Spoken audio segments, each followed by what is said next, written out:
अस्सलाम वालेकुम व्यूवर्स। उम्मीद है कि आप खैरियत से होंगे और अच्छे से पढ़ रहे होंगे। आज का जो हमारा टॉपिक है, हम पढ़ने जा रहे हैं the cell energy currency. Cell की एनर्जी करेंसी एटीपी है।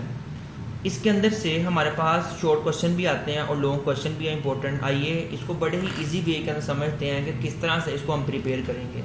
सबसे पहले बात की जा रही है cell use special energy currency for their reaction. Cell के अंदर जो मेजर एनर्जी करेंसी के तौर पे मॉलिक्यूल यूज़ किया जाता है वो हमारे पास एटीपी है।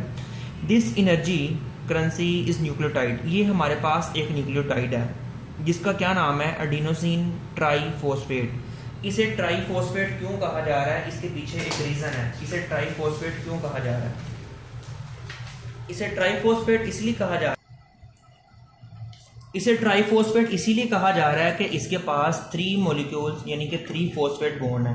1 2, इसका स्ट्रक्चर जब हम पढ़ेंगे ना उसके अंदर आपको ये बात बहुत क्लियर हो जाएगी कि इसे ट्राईफॉस्फेट क्यों कहा जा रहा है। इसके पास 3 फॉस्फेट के बॉन्ड है और ट्राई लफ्ज़ किसके लिए यूज़ किया जाता है, 3 के लिए यूज़ किया जाता है। देखिए ज़रा आप इसकी बात करते हैं।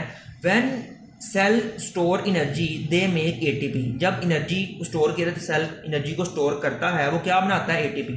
व्हेन सेल नीड एनर्जी, जब सेल को एनर्जी की नीड जरूरत होती है, दे ब्रेक, क्या ब्रेक करते हैं, एटीपी। जैसे ही एटीपी का एक मॉलिक्यूल फॉस्फेट ब्रेकअप होता है, टूटता है, इसको तोड़ा जाता है, तो क्या रिलीज होती है एनवायरनमेंट के अंदर, एनर्जी। एक हमारे पास बात ये है। एक बात आपको समझने की ये है कि जब भी हमारे पास कोई मॉलिक्यूल टूटता है, ब्रेक डाउन होती है, जब भी कोई मॉलिक्यूल टूटता है हमारे पास रिलीज क्या होती है, एनर्जी। आपने पढ़ा हुआ ना एनाबोलिज्म एंड कैटाबोलिज्म। एनाबोलिज्म वो रिएक्शन होते हैं जिसके अंदर एनर्जी हमारे पास क्या होती है, गेन होती है। और कैटाबोलिज्म में क्या होती है, एक मॉलिक्यूल टूटता है और एनर्जी क्या होती है हमारे पास, रिलीज होती है इन्वायरमेंट के अंदर। ये वो बात कर रहा है। इसके होते हैं 3 सब यूनिट्स। एटीपी का स्ट्रक्चर बड़ा इंपॉर्टेंट है। एटीपी मॉलिक्यूल हैज, यहाँ से आपने स्ट्रक्चर की हेडिंग बनानी है और स्ट्रक्चर यहाँ से याद करना है। एटीपी मॉलिक्यूल हैज 3 सब यूनिट। इसके 3 सब यूनिट होते हैं, 3 यूनिट होते हैं। एडेनाइन जो कि एक नाइट्रोजनस बेस है, ये लगी हुई है, ठीक है। राइबोज 5 कार्बन शुगर है हमारे पास और 3 फॉस्फेट ग्रुप्स होते हैं हमारे पास। एडेनाइन 1 कंपोनेंट, दूसरा कंपोनेंट राइबोज शुगर और तीसरा कंपोनेंट इसके पास क्या है, हमारे पास 3 फॉस्फेट के ग्रुप लगे हुए हैं, ठीक है। ये हमारे पास एटीपी का स्ट्रक्चर है। अब हम बात करते हैं एटीपी हमें एनर्जी किस तरह से प्रोवाइड करता है, हम एटीपी से एनर्जी किस तरह लेते हैं।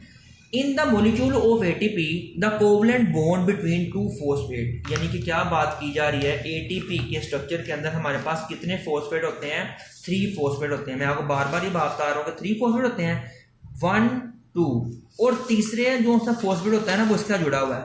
ये एक जो हमारे पास एनर्जी बॉन्ड है ना, जब ये टूटते हैं यानी कि 3 जुड़े हुए हैं, ठीक है, आपस में फॉस्फेट के ग्रुप्स, और इसके पास 1 और 2 कितने हैं, फॉस्फेट के बॉन्ड्स हैं। कौन से बॉन्ड है वो, कोवेलेंट बॉन्ड है। कौन से बॉन्ड है बेटा, कोवेलेंट बॉन्ड है।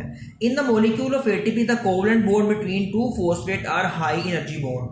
अब जो फॉस्फेट इसके अंदर है, इसके पास जो 2 बॉन्ड है 1 और 2, मैंने आपको पहले बात बताई, जब बॉन्ड टूटेगा रिलीज क्या होगी, हमारे पास एनर्जी रिलीज होती है। The molecule of ATP the covalent bond between 2 phosphate are high energy bond when one of these bond is broken। जब इनमें से एक बॉन्ड टूट जाता है, ब्रेक डाउन हो जाता है कैटाबोलिज्म के जरिए से, इनऑर्गेनिक फॉस्फेट यानी इसके पास से पीआई यानी कि इनऑर्गेनिक फॉस्फेट सेपरेट होगा और रिलीज क्या होगी, हमारे पास एनर्जी रिलीज हो जाएगी। इतनी बात अगर आपको समझ आ गई तो हम आगे चलते हैं। नहीं समझ आई आप दोबारा तो वीडियो को पीछे देख सकते हैं, रिवाइंड करके देख लें। आगे हमारे पास जो बात की जा रही है ब्रेकडाउन ऑफ एटीपी। जब भी बेटा एक एटीपी का मॉलिक्यूल हमारे पास ब्रेकडाउन होगी, उसकी एक एटीपी का मॉलिक्यूल टूटेगा तो हमारे पास क्या रिलीज होगी, energy. The breaking of 1 phosphate bond release 7.3 kilo calorie. MCQs के लिहाज से बात इंपॉर्टेंट है कि हमारे पास एक एटीपी टूटने से हमारे पास कितनी एनर्जी रिलीज होती है, 7.3 किलो कैलोरी, यानी कि 7300 कैलोरीज हमारी जो बॉडी के अंदर वो रिलीज होते हैं, किसके, एटीपी के टूटने से। अब इसकी इक्वेशन आप लिखेंगे, जब एटीपी हमारे पास टूटता है, एटीपी का मतलब क्या है, उसके पास कितने फॉस्फेट हैं, एटीपी के अंदर हमारे पास 3 फॉस्फेट हैं। अगर इनमें से एक फॉस्फेट मेरे पास गायब हो जाए, मेरे पास कितने फॉस्फेट रह जाएंगे? मेरे पास खत्म हो गया, टूट गया बॉन्ड, 2 फॉस्फेट। 2 को क्या कहते हैं? डाइफॉस्फेट। जब एटीपी टूट जाएगा, 3 उसके एटीपी में से एक एटीपी चला गया, कितने रह गए? 2 रह गए। In common energy reaction only the outer PP high energy bond breaks when this happen ATP become ADP, adenosine diphosphate. Tri से कितना बन गया? वो डाई बन गया। 1 इनऑर्गेनिक फॉस्फेट रिलीज हुआ, in some cases ADP further broken down, ATP मजीद टूट जाता है। जब मजीद टूट गया, उसके पास से एक और बॉन्ड टूट गया, वो कितना रह गया उसके पास? यहां हमने देखें कितने फॉस्फेट रह जाएंगे? 1 फॉस्फेट रह जाएगा, ये भी टूट गया।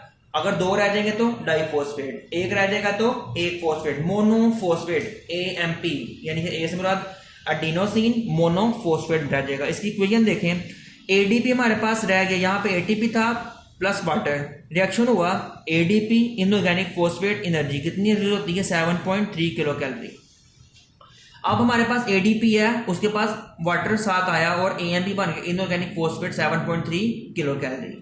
अगर हमारे पास एटीपी सारे के सारे बॉडी के अंदर खत्म हो जाएंगे, अब दोबारा भी तो रीजनरेट करना है। अगर मोबाइल की चार्जिंग खत्म हो जाए, हमने दोबारा से क्या करना होता है? रिचार्ज करना होता है।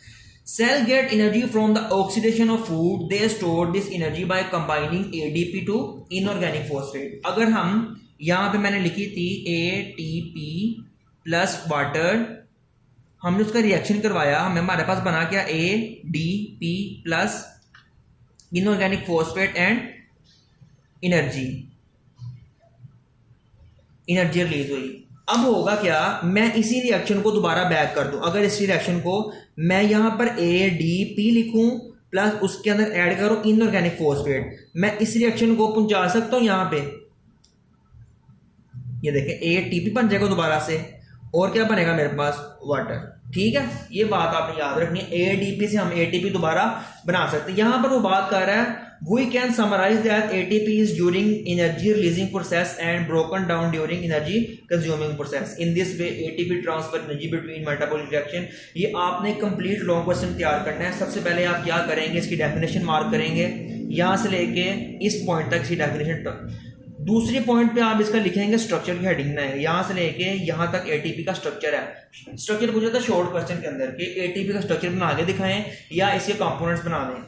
तीसरा हम बताएंगे एटीपी एज एनर्जी मॉलिक्यूल, यहां पे आप हेडिंग बनाएंगे एटीपी एज एनर्जी मॉलिक्यूल।